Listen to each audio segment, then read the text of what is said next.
back to Shooting the Bull. I'm Ken Hendricks. Have you ever had a blind cow? Cow that got pink eye or had something jabbed in her eye. Sometimes I've heard of moon blindness, people call it that, but they get gray over and you end up with a cow that's blind in one eye. And one way to tell when that cow gets blind is a lot of times a cow with a bad eye will start turning in circles. And the one good eye she can see out of, she'll follow that side and she'll turn in circles and turn in circles and turn in circles. I've been in the sale barn when one came in and went round and round and round in the ring. But a lot of times our farms end up going in circles because we're like that blind cow, we've lost vision. See, if your farm doesn't have a good, clear vision, then it's going to go in circles until it collapses. That term vision gets cast around a lot and used in all different sorts of terminology. So let me break down what I mean for vision for you. In World War I, Germany had invaded France. They're sitting there, they're dug in trenches 30 miles from Paris. So the Germans are dug in on one side and the French are dug in on the other, and it goes the entire length of the nation. And the problem is that they've bombarded the territory between the two so thoroughly that when armies try to cross the trenches and engage the other army, they have no landscapes to identify where they are. They literally get lost in the middle of the battlefield, just covered a few hundred yards, because all the markers of the territory are completely destroyed. So how did this change? Well, first the Germans got air superiority. Their planes were winning for a while. And so what happened was they would send up hot air balloons with their observers in it. And to get a better vision of the battlefield, they would then get intel on enemy troop movements and strengthening positions in different places along the way. That information would give them intel or intelligence to then be able to make decisions about how they want to then see that battlefield changed. Which areas would lead to productive movement for their army. The enemies had been in a stalemate for years. War of attrition that was grinding up bodies and money. Then the French began to get some air superiority, got enough ability to get their balloons in the air. And as they began to see the German lines, they put that intelligence to great use and began to send missions out based on the intelligence of the vision they could see of the battlefield and where they wanted it to change and the opportunities that lay before them to be able to make breakthroughs and see success. Vision is the ability to see the landscape in front of you, to be able to map it, for lack of a better term, and to be able to see the opportunities that are available. Now, a lot of times we hear the word vision and it gets talked about in some sort of grand picture. And the French, when the Germans were in their territory, the vision was that we would like to see the Germans back in Germany. But that vision's not very productive or helpful when they're dug in 30 miles from Paris and when you're bombarding each other with no signs of movement for month after month and year after year. What vision does help is when you can visualize literally the battlefield, see the places that the ridges are high and the valleys are low, see where troop movements are positioned, and then be able to make missional assessments that we're going to send a team here strategically and here strategically, and by doing that we're going to walk artillery in on these positions. We see where the enemy's at, we're going to bombard those places so that we can pursue, and as we pursue with vision, we can see breakthrough. And the French did begin to break through because of that and eventually chase the Germans back. In the same way, your farm needs a vision other than producing cattle or producing good cattle. You need some vision of what the current market factors are for your economy, both local on a micro scale and large on a macro scale. It's easy to just blame the Germans for being in France. Or if you're talking about it in the cattle industry, it's easy to blame the big four meat processors for ruining prices. It's easy to blame companies with sweetheart deals. And are you wrong in that blame? Probably not. But that being said, the battlefield is what it is. You can't change that by complaining about it. So if you're going to move from being a commodity taker, in other words, producing cattle that are just a commodity and you have to take the price that's given to you, and you want to move to a market maker, then you have to get some vision of your scope, of your landscape, of your weaknesses, and of the opportunities that are unique to you. Now here's the thing. I can't sit here and give you a 25-point map on how you can build your exact animal herd in your exact situation to be a success. What I can do is teach you a few things about how to recognize the vision that's in front of you.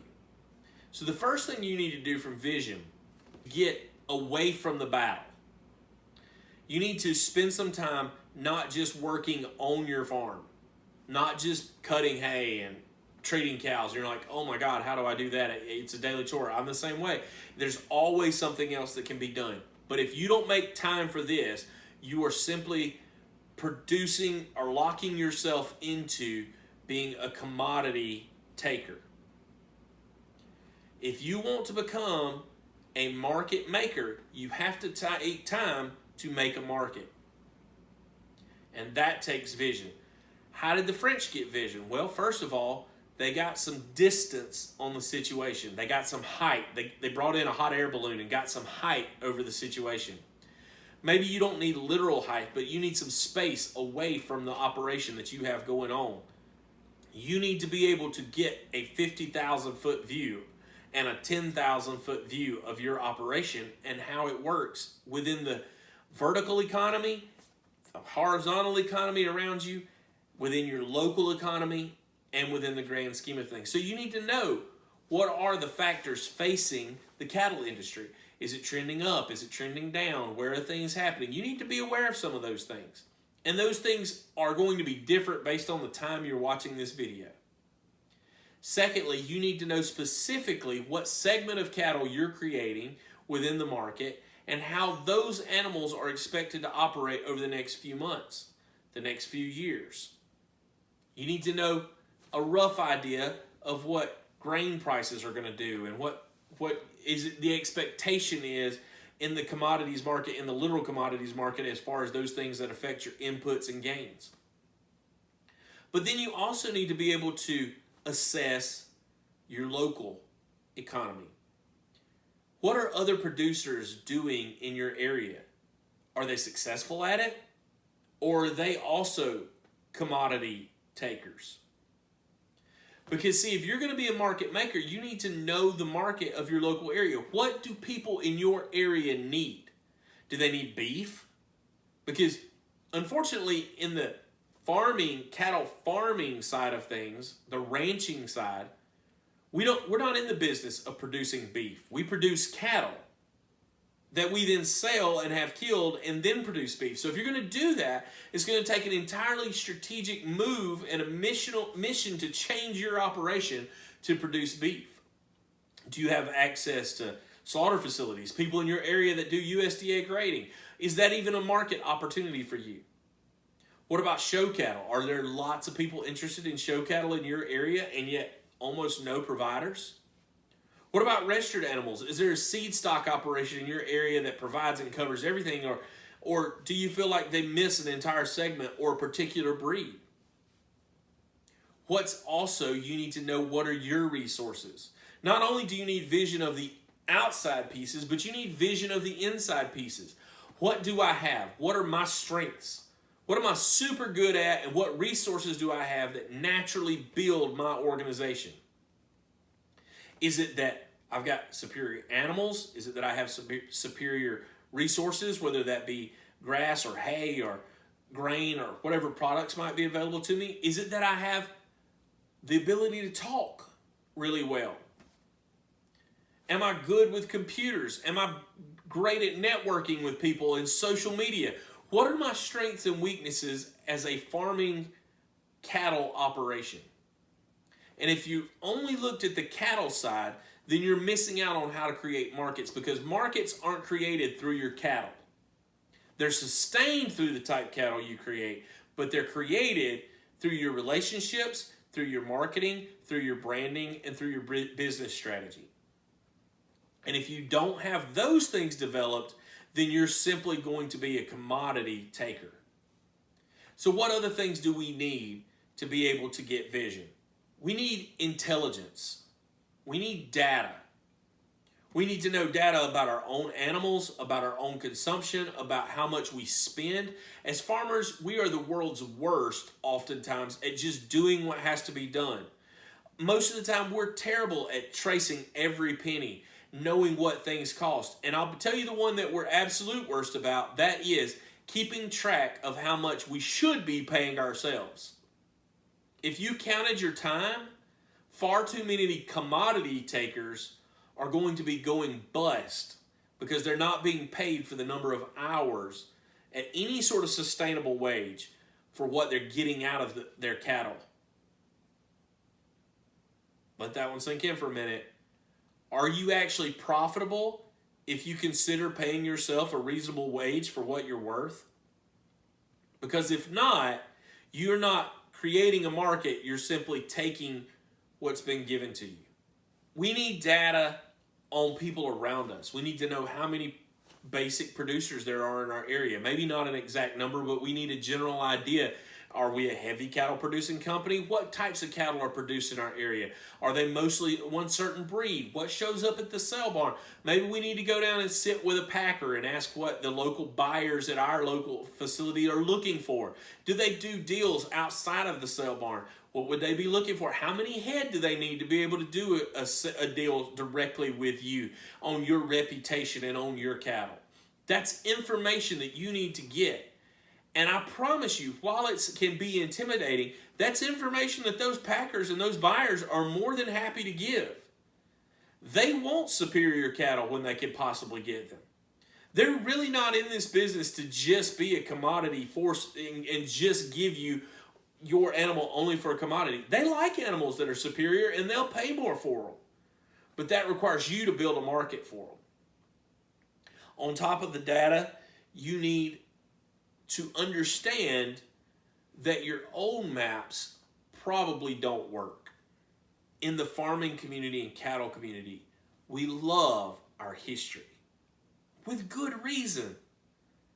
The people that went before us created the character and the success that we stand upon today. They're like the rocket boosters on a spaceship that pushed that spaceship into space, but then the rocket booster fell away, and now we're gliding like that spaceship in orbit, but we're in an entirely different atmosphere than they are. We're in an entirely different economy. We're in entirely different world. The internet has dropped. 9/11 has happened. The entire world has shaken beyond anything we can imagine.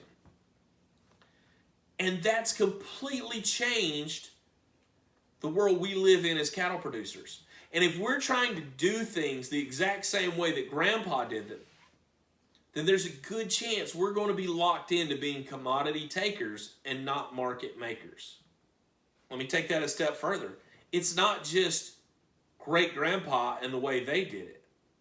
It can be who did it 5 years ago and was really successful. The maps that they had and used, those maps are probably out of date for you today. Much like that World War I battlefield, it's been blown apart. 4 major packer producers have blown apart the landscape as you know it. The economy and COVID have blown apart the landscape as you know it. War in the Ukraine with Russia has blown apart the landscape as you know it. Supply and demand issues have blown apart the landscape as you know it. These are all big deals and things you need to be able to see clearly and have good vision of. If you can see those things clearly and have a good vision, and then also assess what you do have, then you can see the actual state of the market. Because it's easy for us as producers to blame other people and blame the market. But this is the fact. The market will always be the market, and people will always dominate in one sector, and they'll dominate, and you'll lose out in another sector.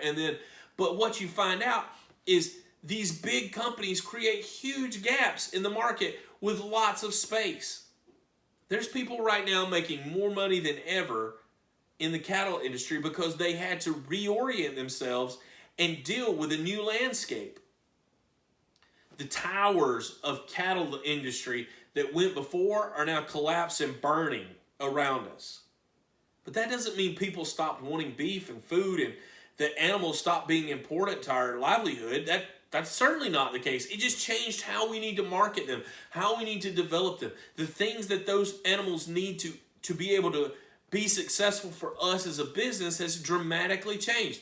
People now care about sustainability. They care about the environment. They care about those things. And if you're not at least considering that vision in your customers, then you're fighting something that's already in existence. You can want it to change all you want, and that's fine. And you can vote to change things. And maybe your entire organization mission is to enlighten people on why those things need to change. But simply yelling at the clouds about the fact that that is bad, bad Germans for invading France, if you don't do something about it and figure out how to deal with the actual landscape that you're in the middle of, the Germans are going to take Paris.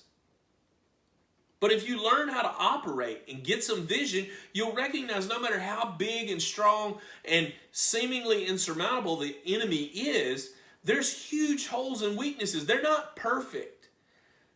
Big is slow. Try turning the Titanic versus turning a John boat. You can turn a John boat around in just a few feet and head in a different direction. But if you're a big global packer with all this huge weight behind you, you move like the Titanic. You're slow. That ship takes forever to turn around, to engage new market practicalities, to recognize the state of things in your specific environment. But you're small. You're light. You can move quickly. You can change bulls, you can change breeds, you can flip inventory. You can do things a lot faster and lighter weight than they can. But if you're just simply making excuses that it's their fault and I just got to take what they give me and all those kinds of things, then you've already given up. You've already just dug in, you're stuck in your trench, and you're waiting for them to run you over. You can try to follow someone else's map of how they succeeded in the cattle industry. You can try to be Gardner, or you can try to be Leachman, or you can try to be King Ranch, or whoever. This is the thing. If I gave you directions from my house to Walmart, but you're sitting at your house watching this video, and I tell you, go to the end of the driveway and turn left, drive 1 mile and turn right, drive another 3 miles and turn right again, go 10 miles forward, Walmart will be on your left. Those directions aren't going to work for you. You don't need my map, because my map will run you in a ditch. My map will get you wrecked. Now, I can share some resources and tools and equipment along the way about how to drive a car, and that might be helpful for you, about how to recognize road signs and what those things can mean. But you've got to be able to follow a compass. You've got to know your landscape. You've got to be able to have your own routes and pathways to get to success. And that's not easy. That takes work, it takes focus, and it takes being able to follow a compass, not just a map. And that compass is informed by lots of different things. It's informed by your vision.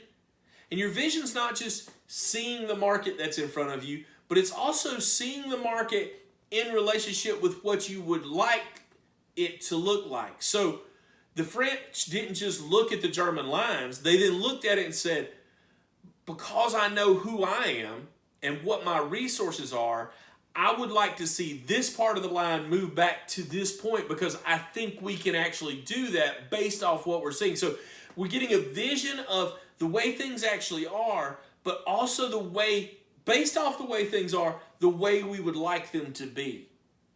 It's not pie in the sky the way we would like them to be, but based off the reality of the world we're looking at, it's this is how we would like the specific things to change. Based in my local economy, these are the things I would like to do to see my cattle production soar, and maybe even the people around me succeed. If you try to follow my steps, you're going to end up in a mess. Now, this is one thing to be aware of. The people that have been successful in the past will usually fight the hardest against the next move, because they want things to stay the same. We are not creatures that embrace change. When we find success, we want to hook onto it and we want to repeat it over and over and over. But the problem is the world's changing really fast right now. And if you try to do what somebody was doing even 5 years ago, you're probably already behind, at least as far as market creation. Think about it this way. If you're a seed stock producer and you're trying to be on the cutting edge, if you're using bulls from 5 years ago, they may be creating great animals. But bulls from 5 years ago aren't getting you the latest and greatest as far as prices when you go to sell those animals. You need tomorrow's bulls today. And there's problems with that. And you can rail against it. And you can talk about all the problems with those cutting edge bulls and how their grand dam wasn't great. And you can complain about that. And maybe rightfully so. I'm not saying that those things are great. I'm saying those things are reality. And you can look at it and you can say, I see problems in that line. I see how that bull can create problems. But instead of fighting against the entire EPD system and dollar system and all those things, you look at how do I improve it? Not how do I fight against it? How do I make it better and fill the gap that I can see in the line? Because we hang on to the lessons of the past and the traditions that have been handed to us that are so valuable, we have an advantage. The hard work, the ethics, the character, those things didn't dissolve. We don't have to change who we are to be successful, but we do have to change what we do. Because what we do doesn't define who we are. Who we are defines what we do in the vision of the world that we see around us. So we need to know some things about who we are. Are we people of character? Are we people that believe in specific types of things with our animals? Are we people that build things on reputation? Are we commodity takers or are we market makers? These are tough questions because for small cattle operations, the predominant pattern of operating is to do what was handed to us and to accept that that was great because our dads were great and our granddads were great and our moms were great and our grandmas were great. But what we fail to recognize is that granddad lived in an entirely different world and he wrestled with the exact same things that I'm talking about. He looked at his world and he figured out these are the opportunities. My grandfather was the first person to own a tractor in our area. He was the first person to invest in baling, and he baled for the public. He grew watermelons for other people. He milked dairy. He did whatever opportunities could. He did AI starting in the 60s and 70s when nobody in our area had ever heard of it. He was AIing dairy cattle. And people that knew my grandfather would never have thought of him as some great innovator. But instead, he looked at the world around him. He had a clear vision of the world around him, and he saw opportunities, and he pursued those opportunities with vigor. He chased after them as hard as he could, and by doing that, by pursuing the opportunities that were available to him, he changed his world. But if I'm trying to do the exact same things he did, then I need to embody the way he looked at the world, not what he did. I need his attitude. I need his aggressiveness. I need his entrepreneurialness. I need his innovative mindset, but not by replicating exactly the things he did, but by using those same things to take on the world around us. And farmers are some of the most entrepreneurial people. They're some of the most innovative people in the world. A farmer has to be an engineer. He has to be a veterinarian. He has to be a gardener. He has to be able to do 14,000 different things. And I guarantee you that you can ask any farmer and he thinks he can probably do it better than somebody that does it all the time in those fields. I mean, just ask anybody out there, and I guarantee you they feel more comfortable fixing their tractor than sending it to John Deere most of the time. Because the truth is, you guys have the natural ability to change the world. You just need the vision to be able to see the world as it currently is and make great strides towards changing it with intention. By being able to read the compass of your landscape, by being able to know your north, the things that always will be north for you. I'm going to always pursue these things. I'm going to always have character. I'm going to always be a hard worker. I'm going to always produce an animal that people can trust that the animal I sold them is what I meant for them to have. Those things make a difference. And if we learn to operate by a compass with clear vision, not only of the way things are, but the way we can change them to be, then my operation is starting to create a market and not just be a commodity taker. Thank you for listening. I appreciate your time. I hope this is able to help you work on your farm's business. This has been Shooting the Bull, and I'm Ken Hendricks. Thanks for Shooting the Bull. And don't forget to like the video and subscribe to the channel so that you can get all the latest updates.